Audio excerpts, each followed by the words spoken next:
এই এটা যে বড় ঠাকুমা হ্যাঁ, খুশিকেও খাওয়াতো। আমি দিল্লি থাকতাম না, ও থাকতো, ও তখন ছোটো, ও ঘুরে বেড়াতো।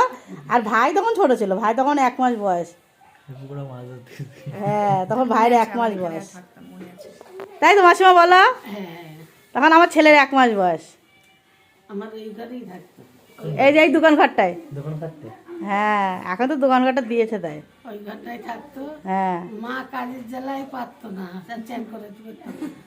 আমি তো যে আমার কাছে দে মা, আমি চ্যান করাবো, খাবো, সব করবো।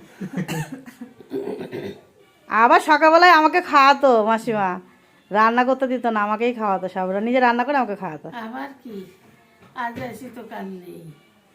তখন তো মায়ের ছিল না, আরো রোগা ছিল।